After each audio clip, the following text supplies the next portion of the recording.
হাইকোর্টের অর্ডার দেখুন, supreme court ঘুরে এসছে, দেখুন হাইকোর্টের অর্ডার দেখুন, দেখুন সাহস দেখুন এদের, দেখুন।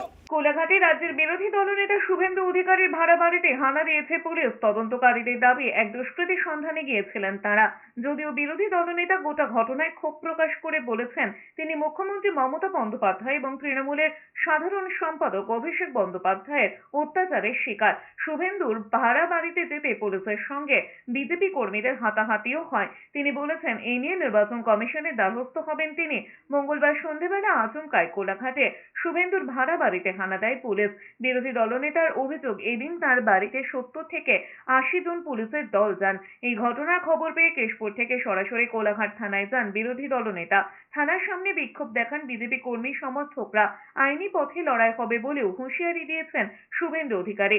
ওরা ওখানে যথেষ্ট অসভ্যতামি করেছে 1 ঘন্টার বেশি সময় ধরে, এবং এর নেতৃত্ব দিয়েছে সিআই তমলুক। তারা আমাকে বলছে যে আইপ্যাকের লোকজন সাথে ছিল এবং তারা ছোট হাতিতে করে বস্তায় করে কিছু নয় অস্ত্র, নয় ড্রাগ, নয় টাকা নিয়ে গেছে। আমি অবাক, কোন রাজ্যে বসবাস করছি, কোথায় নিয়ে গেছে?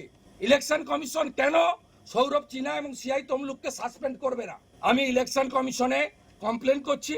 অন্যদিকে কেশপুরের সভায় যাওয়ার পথে শুভেন্দু অধিকারীকে কটূক্তির অভিযোগও ওঠে। শঙ্কর ঘোষের গাড়ি ধাওয়া করা হয় বলেও অভিযোগ। বিজেপির জেলা সভাপতির গাড়িতেও চড়াও হওয়ার অভিযোগ ওঠে তৃণমূলের বিরুদ্ধে। পাল্টা সভা থেকে ফেরার পথে তৃণমূল পুলিশকে হুঁশিয়ারি দেন বিরোধী দলনেতা শুভেন্দু অধিকারী।